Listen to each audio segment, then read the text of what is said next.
Dobrý den všem. Ještě než se pustíme do Černobylu, měl bych tady pro vás jeden, řekněme, předvánoční tip. Na pultech knihkupectví jsou teď dvě knížky. Jedna se jmenuje Přísně tajné skandály, je o kapitolách naší historie, které jsme neměli znát. Druhá Největší záhady české historie. To jsou kapitoly, které známe, ale nevíme, jak to úplně přesně bylo. Jsou to moje dvě knížky, které jsem dokončil v tomto roce. Pokud máte někoho, kdo by tyhle věci mohl mít, chtít uzavřít další smlouvu, že bych mohl napsat ještě něco dalšího. Pojďme k Černobylu.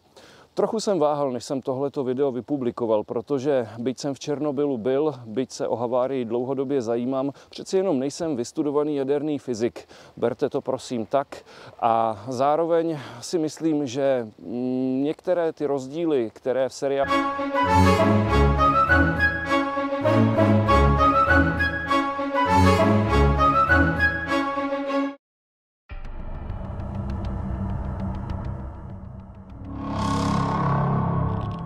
Chtěl bych hned na začátku říct, že seriál považuji za mistrovské dílo. Spíš než chyby budeme pojmenovávat rozdíly. Pokud znáte jen seriál a chcete vědět, jak to bylo doopravdy, pojďte se podívat. Tohle je rozdíl nebo nesmysl, který mi přijde ze všech největší. Zlý muž Anatolij Ďatlov se po výbuchu reaktoru jde podívat do prosklené chodby a zhora sleduje střechu. Vidí rozhavený grafit, aby se vrátil zpět a tvrdil, že s reaktorem nic není. Ve skutečnosti, když se podíváme na 3D model 4. bloku, tak toto je velín, tedy řídící místnost, a toto je reaktor. Zatímco řídící místnost je na úrovni plus 9, tedy 9 metrů nad zemí, reaktorová hala samotná je na úrovni plus 36. Aby se Anatolij Ďatlov mohl podívat, co způsobila směna 5 pod jeho vedením, musel by překonat nejméně 9 pater trosek a zase se vrátit zpátky, což s ohledem na situaci na místě té noci je naprostý nesmysl.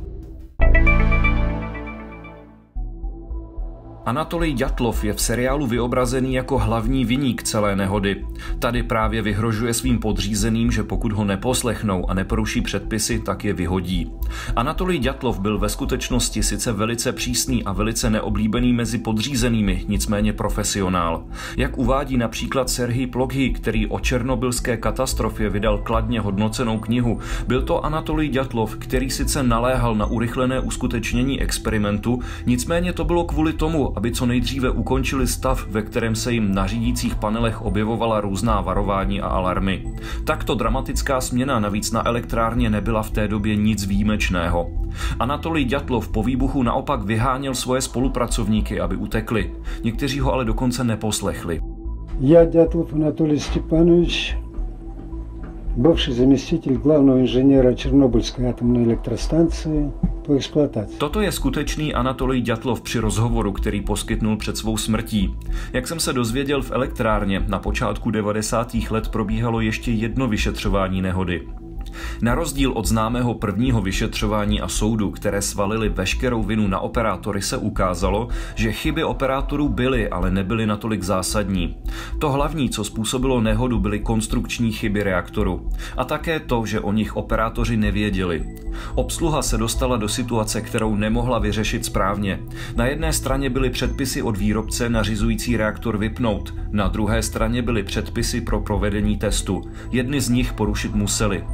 Vybrali si ty od výrobce, protože po jejich porušení nehrozil malér za neuskutečněný test. O maléru v případně nedodržení těch druhých pravidel neměli tušení. Odключili.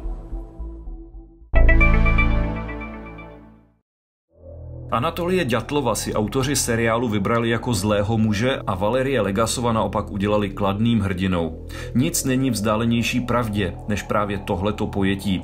Berme to tak, že v rámci vytváření zápletky bylo třeba rozdělit charaktery. Valerij Legasov rozhodně nebyl muž, který měl od začátku jasno, co je třeba udělat. Do Černobylu jel kvůli tomu, že byl kovaný komunista a bylo na něj spolehnutí. Jeho pozdější prozření a sebevražda už je jiná část smutného příběhu.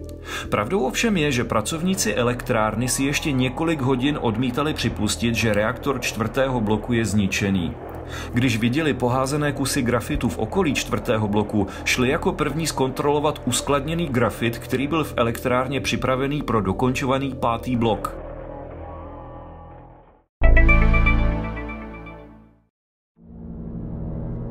Další věc, kterou si tvůrci seriálu dramaticky upravili, je samotná exploze 4. bloku. Je tady velice pěkně zpracovaná, působí až apokalyptickým dojmem. Ve skutečnosti to ale taková rána zas nebyla. Ve vzdálenosti jen necelých 300 metrů seděli rybáři na břehu napájecího kanálu elektrárny a lovili tam na černo ryby. Byly to přímí svědkové exploze a poté, co reaktor vybuchnul, seděli klidně dál a v pohodě si rybařili, aniž by tušili, jak obrovskou katastrofu vidí. Když jsem se byl letos v létě v elektrárně podívat, mluvil jsem i se zaměstnankyní elektrárny. Exploze si prý všimli pracovníci 3. bloku, který byl se 4. blokem ve stejné budově. Nicméně pracovníci bloku 1 a 2 si prý vůbec ničeho nevšimli a o neštěstí se dozvěděli až ráno při odchodu z noční směny. Pro představu, toto je skutečný protiatomový a protiletecký kryt černobylské elektrárny pod administrativní budovou, odkud se řídili v prvních hodinách záchranné práce.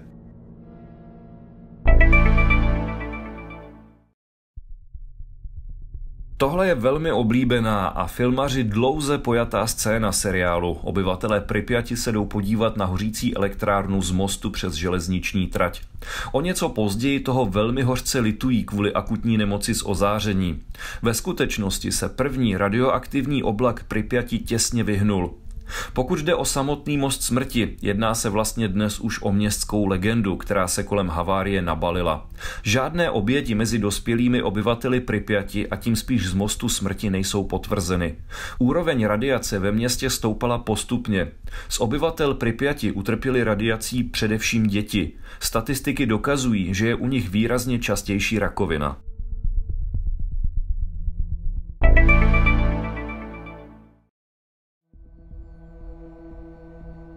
V seriálu je evakuace provedena až po vyzrazení nehody na západě.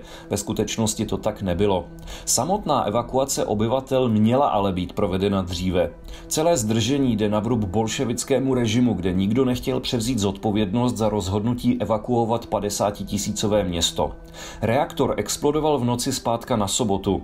O evakuaci se rozhodovalo už v průběhu soboty. Rozhodnutí přispělo, jak uvádí Serhij Plokhy, další série nyní už menších výbuchů reaktoru v sobotu večer. Výbuchy z aktivní zóny vymrštily další části jádra reaktoru. Evakuace byla plánovaná už na neděli ráno, provedená byla až v neděli odpoledne. Daleko větší zločin podle mě je to, že k Pripyati byly povolány autobusy městské hromadné dopravy z Kyjeva už v sobotu večer. Na rozkaz k odvezení obyvatel čekali celou noc až do nedělního odpoledne. Když se podíváte na mapu, tak si všimnete, že k Pripyati se jede okolo jaderné elektrárny. Po celou tu dobu byly jak autobusy, tak jejich řidiči vystavení radiaci. Jak navíc dodává Serhij Plokhy, po dokončení evakuace se autobusy vrátily do provozu v Kyjevě, aniž by byly dekontaminovány. Filmaři si upravili a částečně zdramatizovali i samotný reaktor po 4. explozi. Tady vidíte oblaka hustého černého dýmu, která stoupají z havarovaného 4. bloku. Pokud se podíváme do skutečnosti, tak toto jsou první snímky havarovaného 4. bloku a také první záběry z vrtulníků. Jak vidíte, hustý černý dým se nekonal a skutečné nebezpečí bylo to, které nebylo vidět. Myslím, že pokud by se filmaři drželi skutečnosti a ukázali například následné menší výbuchy, se kterými si likvidátoři nevěděli rady, dramatičnosti seriálu by to nijak neubralo. Mimochodem, odborníci se dodneška úplně neshodli na tom, co přesně se při výbuchu v reaktoru odehrálo. Zda šlo jen o termální explozi. Objevily se a stále zaznívají hlasy, že šlo o skutečný atomový výbuch. Dodneška také není úplně přesně jasné, jak a proč se reaktor nakonec uklidnil. Mimochodem, zbytky rozstavené aktivní zóny dodneška úplně neschladly. Letos v létě, když jsem se na to na místě ptal, byla jejich teplota přes 30 stupňů.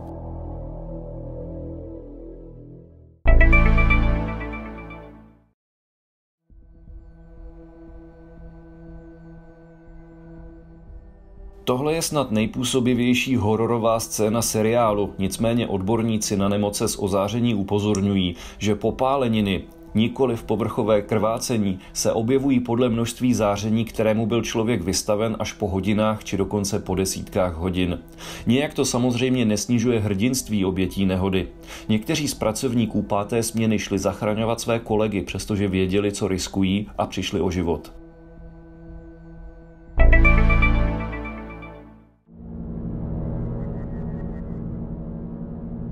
Další scéna, kterou si filmaři upravili a kterou ohnuli skutečnost doopravdy na maximum, je havarující vrtulník, který spadl při hašení reaktoru.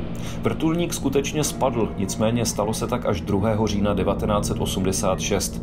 Když si to zastavíme, vidíme v záběru jeřáb, o který vrtulník zavadil. Podívejme se na skutečný snímek pořízený několik týdnů po havárii. Žádný jeřáb tam není. Vrtulník skutečně havaroval potom, co zavadil Olana jeřábu, a nebylo to při hašení reaktoru, ale až při stavbě prvního sarkofágu. Pojďme se na to podívat. Jeřáb tam stál právě kvůli stavbě sarkofágu a vrtulník nehasil, nicméně vyléval na trosky lepkavou směs, aby se do okolí nešířil radioaktivní prach. Právě teď zahynuli 4 lidé.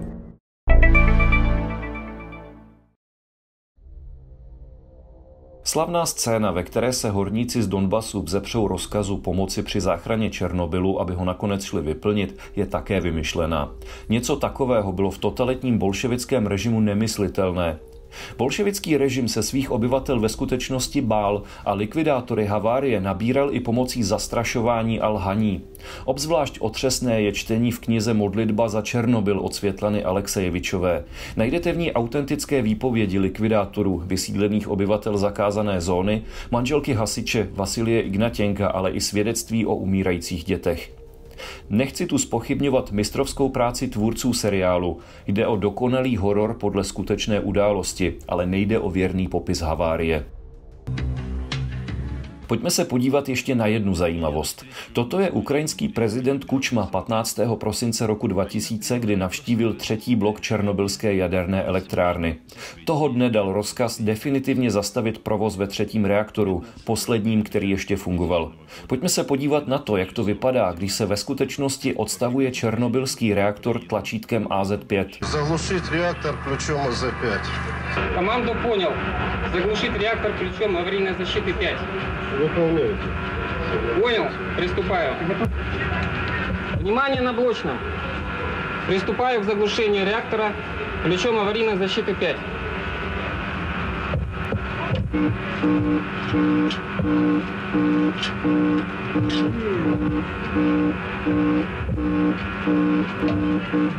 Есть режим АЗ-5. Jen upřesním, že při rekonstrukci a úpravách zbývajících bloků po nehodě se změnilo i tlačítko AZ5. Zatímco původně to skutečně bylo tlačítko, při definitivním odstavení 3. bloku to už byl vypínač, který se ovládal otočením. Všimněte si, že samotní operátoři elektrárny z ukončení provozu radost k Černobylu neodstavila fyzika ani jaderná bezpečnost, ale politika. Reaktory RBMK byly upraveny, aby se černobylská havárie v roce 2034. Podívejme se ještě na jednu drobnost. Všimněte si tohoto operátora. Teď se podíváme na velmi vzácnou 3.